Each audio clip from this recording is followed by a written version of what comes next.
Um, all right. So today we're talking about two phrases, son of man and son of God. And people kind of use these phrases interchangeably. Uh, and I'm going to argue that they should not.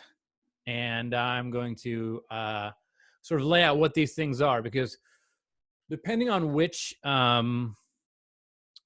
gospel you're reading, some of them are going to call Jesus son of man more than they call Jesus son of God, because it's sort of what their audience sort of demands here. So I'm going to start off by pointing one of these out to you. Matthew 26. Jesus is, he's arrested in Gethsemane, and he is brought before the Sanhedrin, and he's standing there.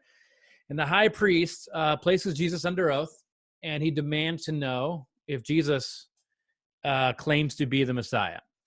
And so Jesus looks at them, and he responds and says, in verse 57 to 68, you can find all this. He says, "You have said so." And then he says, "I tell you, from now on, you will see the Son of Man seated at the right hand of power and coming on the clouds of heaven." And when he says this, he causes this eruption of anger just by saying, "You will see the Son of Man seated, from now on, you will see the Son of Man seated on the right hand of power and coming on the clouds." Everyone in the room freaks out, and they literally start tearing their clothes and screaming that he's blaspheming. And so the question is, first off, what the heck is going on? Why are they doing this? What's with the strong reaction? And why is Jesus claiming to be the Son of Man as opposed to the Son of God? And why does this evoke such a visceral like reaction there? So first off, Son of Man, it's a phrase that comes from and what they call an eschatological figure. Eschatology is the word that we use for like sort of end times. So there's this end times figure in the Old Testament. He comes from the book of Daniel, and he's sort of this mystical, shadowy kind of figure in the book of Daniel. We don't know who he is. It's not really explained. And for hundreds of years after the book of Daniel was written, the people are sitting around trying to like piece together who this figure was. So the book of Daniel is an apocalyptic book. Apocalypse means unveiling. It doesn't mean end of the world. It means a great unveiling, like a cosmic unveiling. You seeing things as they really are. So actually, when people talk about this time here, coronavirus, lockdown, everything being apocalyptic time, they're right. It's an unveiling. It is a time when they're probably wrong in the way that they're using it, because they're using it in a way that says it's the end of the world. It's not the end of the world. But it is apocalyptic because it's sort of, it unveils a lot of problems that we see around us. And you can go in great detail about like what all is being unveiled to us through this particular apocalypse. And 9/11 would have been one as well. And, all kinds of events around the world. So in the book of Daniel, this apocalyptic writing, this unveiling, it's written in this really crazy language. They always are. All these apocalyptic writings are written in crazy language that describe everything really vividly in bizarre imagery. And the whole point is it's meant to sort of tell a story without being literal. And in that story, you're learning about how the author of the book really sort of sees everything, or the information that's coming into his brain, how he sees everything. So kings in the ancient world are always described as fantastic beasts. They always have horns. Whenever there's a figure in ancient Jewish writings who has horns on his head, that is a king. They're symbolized by horns. Actually, the crown that a king wears in the ancient world always sort of had a point in the middle and points on the sides, lots of points on the crown. The whole point of the crown was to mimic sort of this idea of horns on the head of a person, which symbolizes someone being a king. So that's what the crown was. It was the horns that you would place on your head. So whenever you're reading ancient writings, whether it's Hebrew mythology, whether it's Jewish midrash, whether it is pseudepigraphic sort of ancient writings, and we have lots of these. I have a bunch sitting right over there, those red books over there. They're all pseudepigraphic writings. They're all really descriptive, and they tell tales using animals and all kinds of stuff. And they retell sort of the stories of God.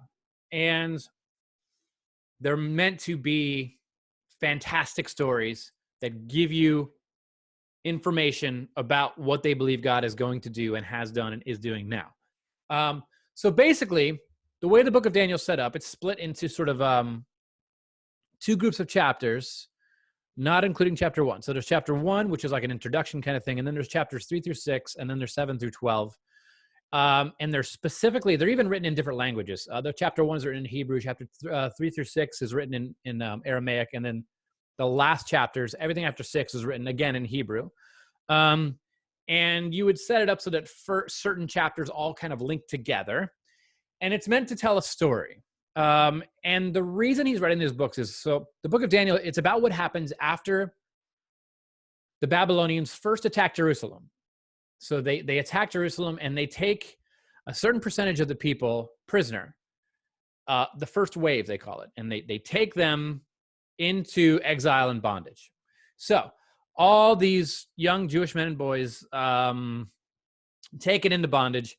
And basically everyone's taken into captivity, including Daniel, Shadrach, Meshach, and Abednego. Those are their Babylonian names. And Daniel's Babylonian name is Belteshazzar. So they have other names. They have Hebrew names, but we're going to, for the sake of familiarity, there's Daniel, and then there's Shadrach, Meshach, and Abednego. They are taken into Babylonian exile in Babylon, obviously. They're prisoners there. And the book of Daniel is about God's people trying to maintain their identity in the midst of enslavement and oppression. So they're trying to remember who they were and not forget where they came from and not forget their place in the world while they're under pagan rule. So the chapters 3 through 6 are about Daniel and his friends and sort of their tales, like what happens there. There's lion's den and there's a giant statue and they're not bending down, they're thrown in fire. Just tales about them and their time there in Babylon. Then, and the things that happen to them, really interesting stories. And then 7 through 12 shift from storytelling about them to sort of these visions that Daniel has about the future, about what Daniel sees happening to God's earth in the coming years. And so in Daniel's dream, there is a series of beasts, and they come one after another up out of the ocean. Remember, in the ancient world, the Hebrew people are not seafaring people. They're terrified of the ocean. They are a desert, nomadic, roaming people. The ocean, the sea, is sort of in their mind the place where Satan and the beast dwells. It's where demons live. It's the path into the underworld, and so they call it the abyss. That's why when they see Jesus walking on top of the water, they think he's a ghost. And so it is only natural that in their writings, you're going to have beasts, and they're going to come up always, even in the book of Revelation, up out of the water. This is where evil lives. It's in the ocean. That's why there's always storms when they're on the water, and they're always terrified. And so the first beast comes up out of the water in the book of Daniel, and he's like a lion, okay? The second beast, and they've all got horns. The second beast is like a bear with horns. And the third beast comes out, it's like a leopard with horns. And the fourth is this monstrous creature, massive, lots and lots of horns, huge horn in the middle and all kinds of horns on the side, who is incredibly powerful and rules over, he's just incredibly powerful. And so these beasts are meant to represent sort of a succession of arrogant empires throughout history that use military might to rise up and shape the world into the ways that they want it to be, to match their own vision and their own agenda, their own power. And they're generally understood. Scholars kind of say, well, in the minds of the early writers and the audience, these beasts would have been understood to be Babylon, Persia, Greece, and then eventually the big beast that comes out with all the horns, the really powerful one, is Rome. So 4 particular kings and their kingdoms: Babylon, Persia, Greece, and Rome. And they fill all of the earth with suffering. Every time one of these beasts comes out, the earth is once again filled with suffering, an earthly king ruling with military might, shaping the world and just filling it with more and more suffering. Then, and this is where it changes, the perspective changes. And Daniel finds himself no longer on the earth watching these things come up out of the ocean. It's like he's transported into the court of heaven.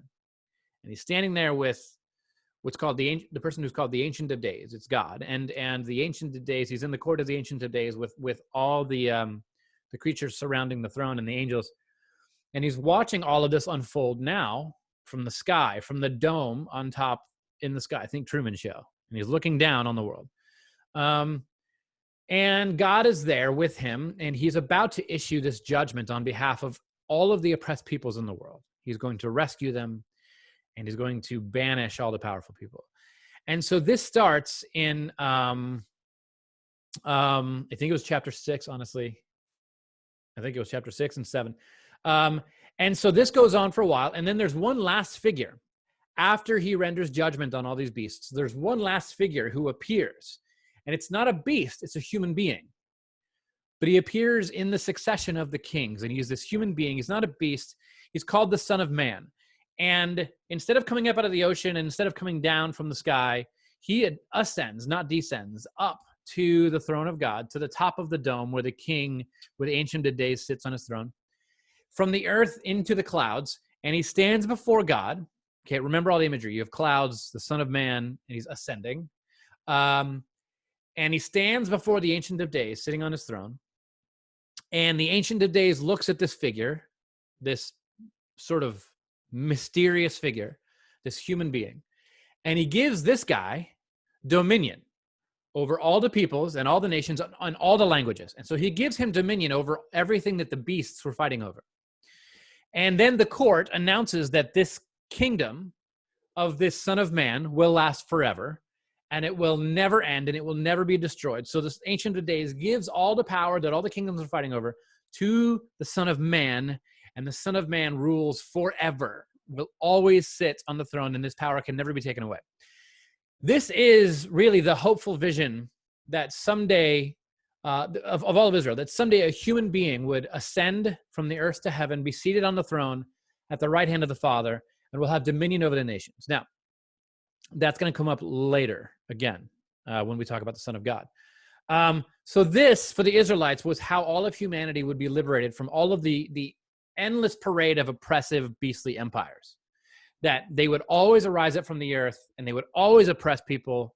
And one day, all of humanity would be liberated and given a new king and a new kingdom to live in, a new king to follow, a new kingdom to dwell in, a new way to exist. And that this kingdom would no longer take part in the oppression and would indeed liberate others from oppression, okay? This is the story of the Son of Man. Whenever you hear, and Matthew is full of references to the Son of Man because it's a Jewish audience. Whenever you hear references to the Son of Man, that is a Danielic sort of reference. That is somebody pointing out, I think you are Jesus, are this figure that Daniel was talking about. I think you are the one, because you come after the great beast, Rome. You are the one who is going to come and banish all these other kings and sit upon the throne. And so let's go back to Jesus. So this book is enormously influential for how Jesus understands even his own ministry. He calls himself Son of Man several times. And this phrase, Son of Man, is lifted right out of the book of Daniel. It's used 80 times in the New Testament to refer to Jesus himself. And it's not used to refer to anyone else in the New Testament. And so Jesus is, once again, he's standing trial in front of Caiaphas. And the high priest says, and he says, from now on, you will see the Son of Man seated at the right hand of God in power. So what he's saying is, from now on, from this time forward, the Son of Man, he's talking about himself, and they know this, is going to be in charge and will never cease to be in charge of the world. So with all of that in your mind, we have to ask questions like, what did this mean that Jesus was saying this about himself, about them, what they were going to see? So he's calling him, he's basically calling them part of the oppressive beast.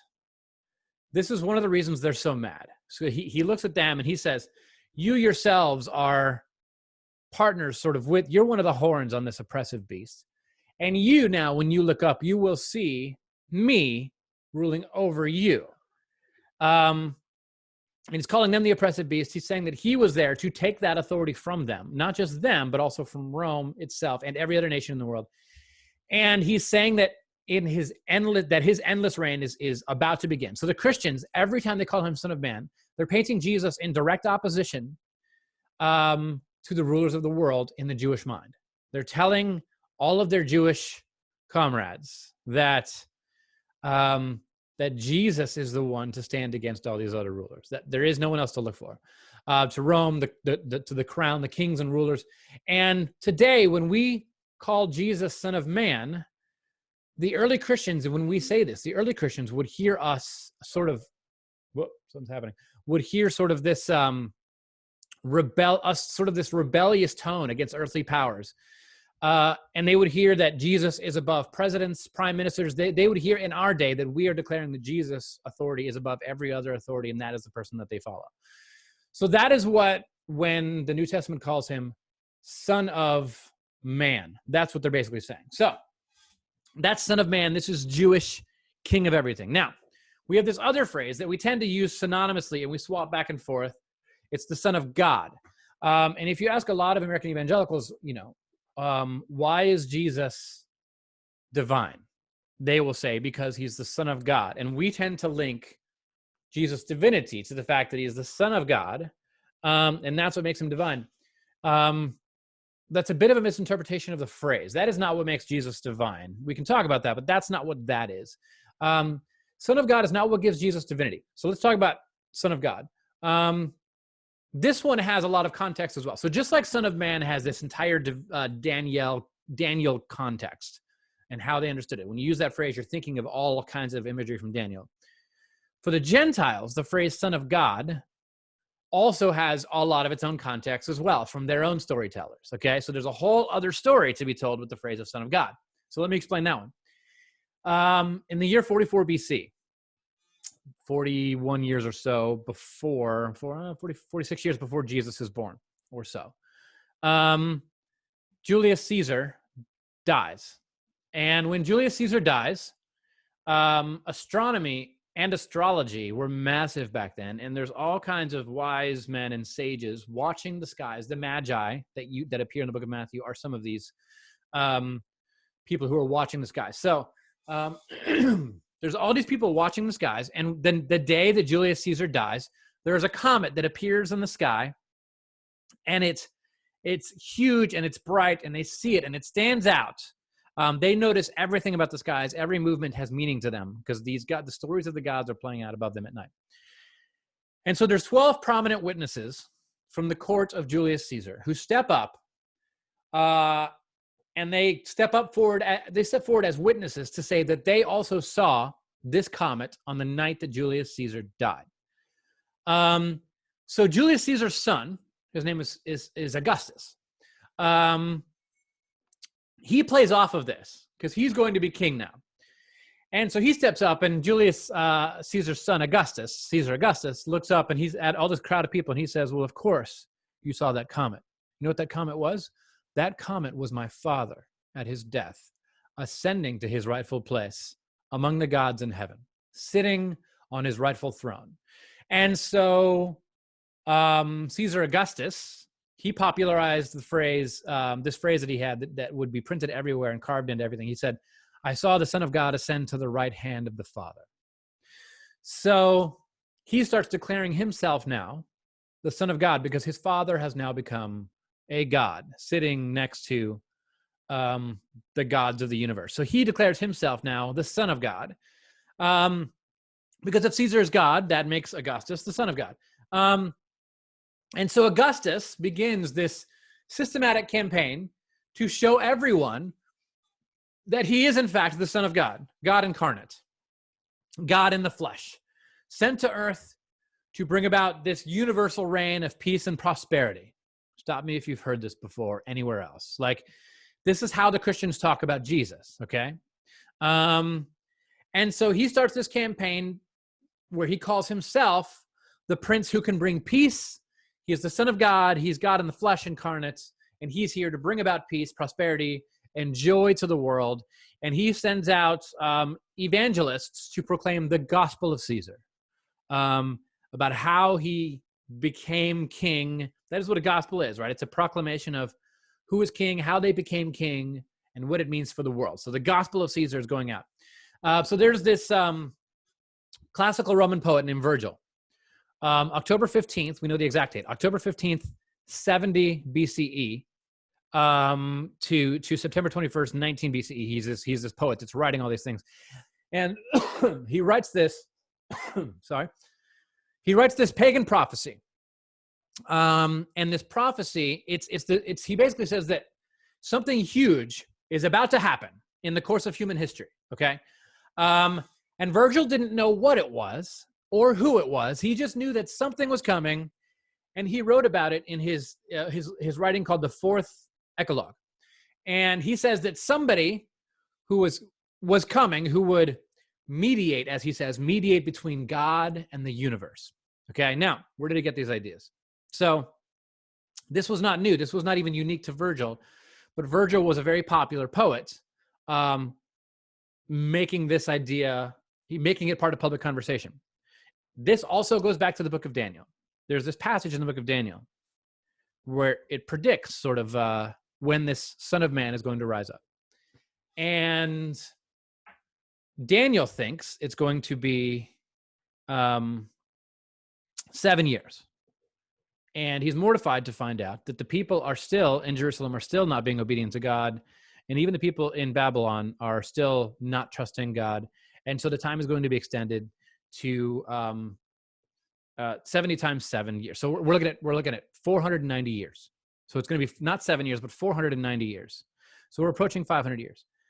According to the calculations, the book of Daniel had been written about 500 years, give or take a decade or two earlier. And so there's this general feeling amongst the Jewish people in the first century that it's time, that something's about to happen. And everyone is talking about it. And that is why in the first century, there are so many messiahs rising up. There's like 5 or 6 that we have detailed records of. They rise up, they raise revolts against the Roman Empire. They feel emboldened by Daniel's prophecy. The time, 490 years, has come, and it's about to go. And they're sort of calculating, is it this year, is it next year? And all the rabbis have different calculations as to when the Messiah is going to rise up. And the Messiah, they've now, by this time, linked to the Son of Man. And it just also so happens that Jesus is walking the earth at this time. And so there's this guy, Virgil, before Jesus is born, he does the math and he says, I read the book of Daniel, the Jewish text, and he says it's about time. And I can look at the stars and there's comets and there's all kinds of crazy stuff happening. I think something's about to happen. And so he makes this pagan prophecy that something in the course of human history, this major thing is about to happen. And so he writes to Caesar Augustus, the son of, he's the son of God. And he's sitting on the throne. Virgil writes to Augustus, and he writes this detailed letter, and it says, basically, are you the one who is to come, or should we search for another? And this becomes the question that everyone begins to ask each other. This is the same question that a doctor named Luke writes that John the Baptist asked Jesus. Are you the one who is to come, or should we search for another? Because everyone believed that this Son of Man, this figure that was going to set everyone free and do the work for the oppressed, was about to show up. Yet John the Baptist believed it was Jesus, yet Jesus never gathered up an army and waged war. And so John the Baptist writes to Jesus and says, are you the Son of Man? Are you the one who is to come, or should we search for another? It's the exact same question that Virgil and all of these other poets are asking. Virgil later is known for becoming a Christian, actually, and he continued to write poetry that encouraged discipleship under Jesus as the Messiah. This is what he writes about. So Augustus does all kinds of fascinating things. Augustus establishes this huge form of emperor worship. He's like the father of emperor worship. He makes everybody look at him as a god and worship him as the Son of God. He had these huge celebrations to proclaim his new rule. One of these celebrations was a 12-day celebration of Advent. On the first day of 12th day of Christmas of Advent, like this is where this started, right? Second, this Advent celebration, it actually included choirs who sang hymns about his eternal reign as Son of God come to earth to mediate between heaven and earth. He's taking the words of Virgil now and bring about a universal reign of peace and harmony. And so these songs include language about lions laying down with lambs. He's even borrowing from the ancient prophets of Judaism. He sings songs about joy and salvation. He mints coins. He makes these coins that are minted and struck with images and phrases like there is no name save Augustus by which men can be saved. Now, you may be noticing these are the same things that the Christians did. They took this language from Augustus, saying these things about himself, who really was commandeering a lot of these things from the ancient prophets. And they used identical language to talk about Jesus, as if to say, no, everything that you think you are, Jesus is. You think you're the Son of God? Jesus is the actual Son of God, come to earth to bring, he's the Prince of Peace, come to bring joy and salvation. And your way will never cause the lion and the lamb to lie down together. It's the symbol, lion and the lamb are the symbol of the great powerful hunter with the one that is hunted and slayed. Like, you can never bring this peace between the powerful and the weak. Only our King can. And so Augustus is telling people that they could burn incense at the altar for forgiveness of sins, and the Christians come along and say, no. Jesus is the only one who can grant forgiveness of sins. So emperor worship was massive. And so again, this boils down to two things: Son of God, Son of Man. So being the Son of Man was a Jewish way of saying, this is what makes Jesus King of the Jews. This is the role that he played in the eyes of the Jewish people. Okay, Son of Man. When you talk about Son of God, you're talking about a king as well. Just like how the Son of Man would become king, Son of God is also the kingly phrase, but it's the sort of the kingly phrase to the Gentiles. So again, I go back to my first point about the Son of God. Being the Son of God is not what makes Jesus divine. It's actually what makes Jesus king. These are two different things. The fact that the Davidic king would also be divine, that is a whole nother point. That is a revelation that Jesus hands to us that we see. And so being Son of God, though, simply means the Gentile way of saying he is our emperor, he is our ruler, he is our president, our prime minister, the one that we follow. And so Son of God and Son of Man, basically they both equal king, but they come at it from two different sides, from Jewish and from Gentile, okay? So as you can see, the language of how the early Christians used to talk about Jesus was incredibly political. It's one of the things that N.T. Wright says is that the Christians viewed earthly rulers as mere caricatures of what Jesus is the reality. So they are trying to be what Jesus is. They looked at these earthly rulers as they have their own plans. They're trying to form the world and fashion it in a way that they think will be equitable for all, but it never can be because they don't understand ideas like grace and mercy. They still practice discipline that is punitive, that is non-restorative, that isn't centered on love.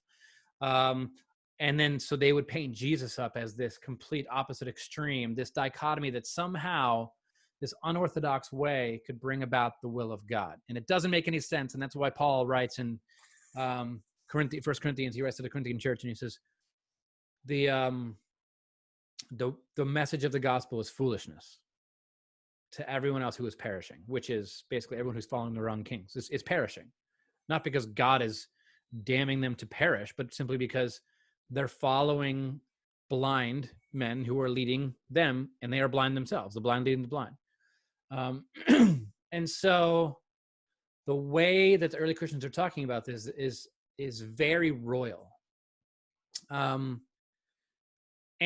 this is what sort of caused them to be so different in the world and to live in ways that didn't make sense to anyone else in the world, but in reality brought about this flourishing in the Christian communities, unlike anyone had ever seen, and this growth and this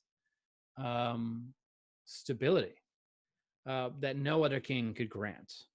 So that is the idea of Son of God, Son of Man. And what do you guys think of that? Does that make sense? Do you have questions? You need clarifications on anything? What are you thinking? Where are you at? Turn on your microphone or type a question in, whatever you want. So I asked it in the chat, but when you were talking about gospel originating with Augustus, is that actually not just the origin of how we use the term gospel, but is that like actually the origin of the word itself? Like, is that the first place you I see it don't, pop up? I don't think that's where the word started. I mean, I guess it's possible. I've never actually looked into where the word actually started. It didn't start with the Christians. We know that. Somebody who possibly would know that is a guy, Matthew Bates. He's an author who's written several books on gospel and what it means and where it comes from. His books are incredibly approachable. I don't know that that's where the word started, but we know the meaning that it had in the Roman Empire was always a proclamation about it's a gospel is a message that there is a new king. It's how this person became king and what it means for the world. So, for instance, let me grab a Bible. Romans. Oh, dropping books.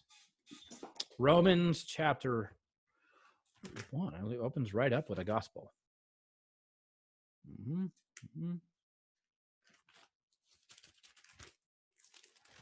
This one is falling apart. It's my only. I'm reading a New Living. Okay, so whenever you see the phrase "good news," New Living translates it "good news." It's the same Greek word. It's for gospel. So it says this. He starts off Romans 1:1. He says, "This letter from Paul. This letter is from Paul, a slave of Christ Jesus, chosen by God to be an apostle and sent out to preach His good news, His gospel. God promised this gospel news long ago through His prophets in the Holy Scriptures, and here He defines it in verse 3. This good news, this gospel, is about His Son. So we already have like sort of a king. His Son. In his earthly life, he was born into King David's family line. This is how he became a king. It's basically arguing that like family lineage.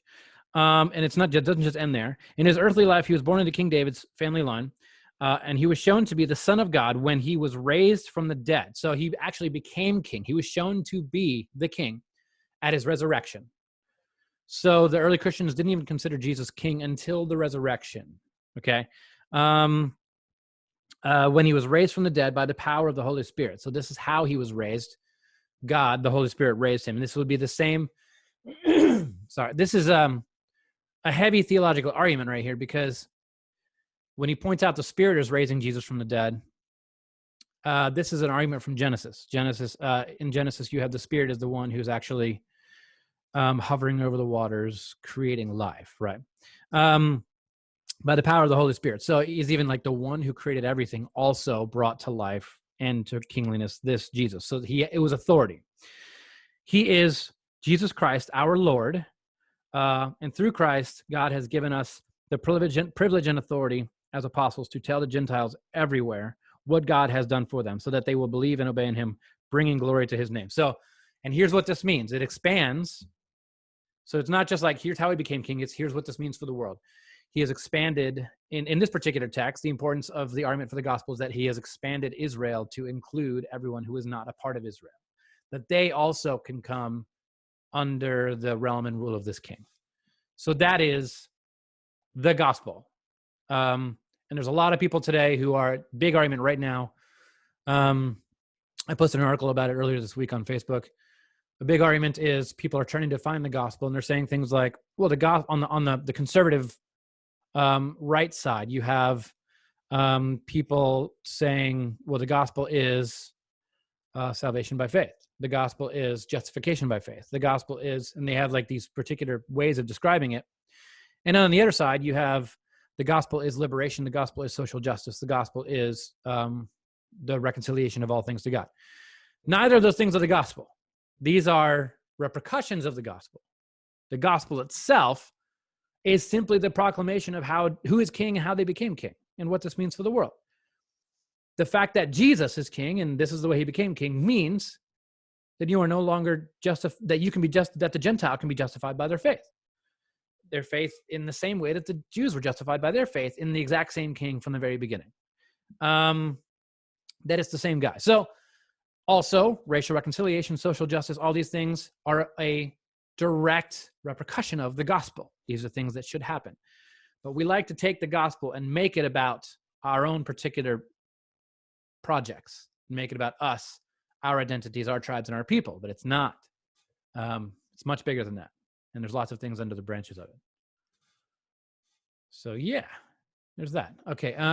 Troy, the book of Enoch uses the same Son of Man language. Yes, it does. And at that hour, the Son of Man was named in the presence of the Lord of the spirits, and his name before the head of days. Thoughts and comments? Yeah, I mean, absolutely right. The book of Enoch, I have it right over there. It's in one of those red books of pseudepigrapha. Okay, so let me explain pseudepigrapha to you. It's pseudo means like not really, right? Like, so like it's somebody that would write as Enoch. It wasn't really Enoch writing. It's a character. It was a genre of writing back then where you would assume the identity of a character and you would write in their way. So you have all these pseudepigraphic writings. Sirach is a fascinating one. The book of Enoch is a fascinating one. I think it's the book of Enoch that retells, I think, almost all of the Old Testament using animals. So Israel is played by sheep, and then there's some donkeys, and they are all like in a pack wandering through. And it's funny because when you read it, I actually, I one night read one of these passages to my kids to see if they would recognize the story. And in this story, there's, oh man, they all kind of jumble together in my brain because I read them all in a very short period of time. But you can see them when you read. There's a Noah's flood story, right, where there's like a boat and all the animals climb onto the boat and they're like, the animals are talking. And one of them, there's a shepherd and they're wandering through the desert. And the shepherd, it's sort of like the Sinai story. The shepherd and these lead sheep go up a hill and the rest of the sheep wander away, and they make an argument sort of against the Old Testament portrayal of God's people, as if to say, the sheep went blind and the sheep couldn't see, so they wandered off the path because they couldn't see. It's sort of an apologetics book. I'm retelling our story. We weren't trying to be bad. We weren't trying to be evil. We were blind sheep. We didn't know. It's not our fault. And so it's sort of like, some of it is written like sort of with an air of like empathy towards the people. And then other people are writing in a way that's like brutal on the people. And so they're all, it's just a way of retelling the story. I mean, if you read the book of Romans, Paul is not concerned with a historical retelling of Israel's story. He puts it all out of order. He's changing stuff. He's doing all kinds of weird stuff. Paul is regularly changing the stories. There's one part where where Paul alone talks about a well in the desert, in the wilderness, that follows the people. Where like Moses, strikes the rock, whatever, and there's water, there's a well, and their well travels with the people now as they're walking. That's not in the Old Testament. That's nowhere in there. Paul adds that because Paul's making an argument. Paul's sort of making this argument about God's provision being with them the whole time. But as literalists, readers, modern people read things very literally. We read that and we're like, wait a minute. And instead of like holding up the two and asking, why is Paul adding something that's not in there? Instead, we project Paul's knowledge into the Old Testament and say, and it doesn't tell you that Paul tells you later, there's a well following them and going with them. How do we know this? Paul said it later. That's not what Paul's doing. Paul's not editing the Old Testament. He's retelling the story in a completely different way. So I say all that to say, you should actually read books like Enoch. These books are fascinating. There's rock monsters. There's all kinds of stuff. They're good reads, and they reveal to you the whole point of them. It's sort of like telling stories to children. It's you're retelling the story in a way that the children can sort of grasp the moral glances in the passages. Troy, because Jesus secretly told Paul that? Yeah, that's what they think. No, Paul's a smart dude. He's also a full-on Jewish Pharisee. He understands pseudepigraphic writing, and he knows what he's doing. Actually, dude, you want to read a book about that stuff, about what Paul is doing with the Old Testament? An incredible book. About 15 years ago, there was a professor. He's well known now. He's a professor that not many people knew about at Westminster Theological Seminary. His name was Peter Enns.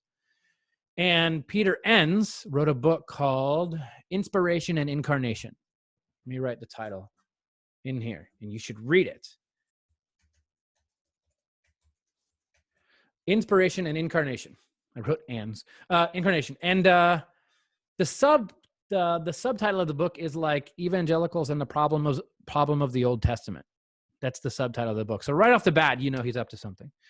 And while he's teaching at Westminster, he writes this book, and he lays out a whole argument for how wrong we are in the ways that we read the Old Testament and the ways that we sometimes read the New Testament into it, and sometimes we misinterpret the way Paul is handling the Old Testament. And he lays out why Paul does what Paul does. And his arguments are very compelling. I would argue that he's right in the conclusions that he comes to. But nevertheless, he was accused of not upholding the Westminster Confession of Faith, and he was fired from Westminster. And now he teaches at Princeton and has written many, many books. I've got a few of here. He's written about how to understand the books of Genesis, Exodus. He writes books about doubt. He has a podcast every week called The Bible for Normal People. He's very dry, slapstick humor kind of guy. He's great. So read some of his stuff. Now remember, he's an Old Testament scholar, not a New Testament scholar. So I have some issues with some of his New Testament stuff, but his Old Testament stuff, I'm there. Love it. So Aaron Zabi writes, another good one, The Right Doctrine from the Wrong Text by G.K. Beale. I know the name. I haven't read it. Tell me about that one.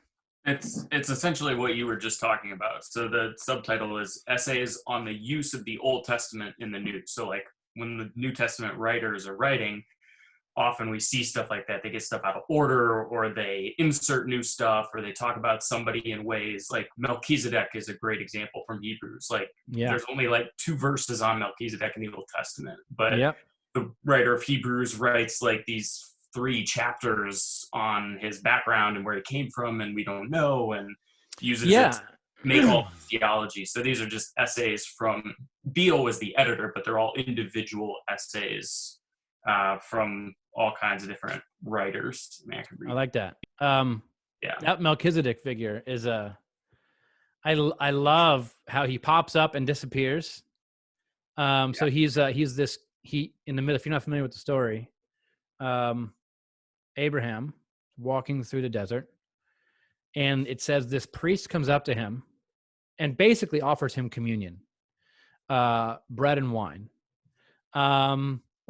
And he says, it also says he's not just a priest, he's also the king of a little town called Salem, which would eventually become Jerusalem. And so smack dab at the beginning of the scriptures in the Old Testament, you have this priest king who is also prophetic, a prophet, priest, king of Jerusalem.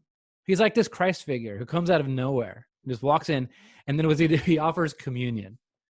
And it just is out of place, and it's the most like weird prophetic thing you will ever see, and it can only be made sense of in light of Jesus. Like, I don't know what people in the Old Testament were doing with him up until this time, because it says a lot. It says that it hints off that like maybe God wasn't just talking to Israel, that maybe he's out there doing deals with other people too. And that's what it kind of hints at. And I'm really uncomfortable with that. But that's what it's kind of hinting at. And it just raises all kinds of fascinating questions that the writer of Hebrews, whoever she was, that they are dealing with. So that's my dig every time. I remember that dig. 10 years ago, I remember that dig. Still to this day. I actually changed women. I used to think it was Junia. And then I leaned towards Phoebe, but now I'm pretty heavy on Priscilla. One thing's for sure, it's not a man. The authority would have been there if they would have put the name in. And if you look at the backgrounds of who Priscilla was, she fits the bill more than the other ladies. Cool. Any other thoughts? Anything else? I think one of these times I want to revisit some of the passages that seem to silence women in the text. I want to go to 1 Timothy 2, where it talks about women will be saved through childbirth, and that women are to be silent in the church, and stuff like that. And I want to hit those passages and pull the context out of those at some point. I'm not sure which week. I have like 5 or 6 different subjects I want to hit. But yeah, I've got a lot of ideas. And we'll keep going with this as long as the quarantine goes. And I think after the quarantine even ends, I'll probably do these. I'll try to do these once a month or so, because there's always other stuff that I never get to teach or that I've taught once and then I won't come back to. So yeah. And again, as always, we got a question from, okay. I might have missed you explain this. If people of Daniel's time believed that evil things came from the water, how did that picture move to all things spicy and fiery? Okay. So in the ancient world, imagine you climbed a mountain and you look down into the mountain and there's a lake of fire. What are you going to do with that? What conclusions are you going to come to with that? You're going to come to the conclusion that like, oh, this is evil. This is where demons live. This is where they're from. So they had this general idea that down was bad and up was good. Down was demons and Satan and the accuser, and up, top of the dome, is Yahweh God. And if these things are under the ground, they could come up through various places here and there. But if you look at actually graphs of how they viewed the world, around the edges, it's sort of this flat disc. The earth was flat. They were flat earthers. And then there's this dome over the top where above that, that's where God dwelled. And below that was the Leviathan and all the evil creatures. And the oceans led there underneath. So there's something going on where like they had come to the conclusion that this is where evil dwelled. And if you have no concept, if you have a concept that there is spiritual beings, but you don't have any concept of the universe, you're just going to deduct what you can from what you see. And so they didn't go near the water. They stayed away from it. Terrified of it. Worst thing they could imagine was being out on the water when a storm happens. Because they even declare we're going to be cast into the abyss. Also, when Jesus casts out all the demons and they go into the pigs, where do the pigs go? Jump off the cliff into the water. Why? They're going home. They're running away. So like it's everywhere. Once you see it, it's everywhere all through the text. So that's that. All right. I'll wrap it up there. Have an amazing week. Next week, we're doing on Thursday, Church History for Lunch. One of the elders, John Thomas, loves Ignatius of Antioch. And so he's going to take the reins on that one. I may join you there too. And Ignatius is an amazing character. So show up next Thursday at noon and learn about that. Grace and peace, everyone. Good to see you, Tommy. You too.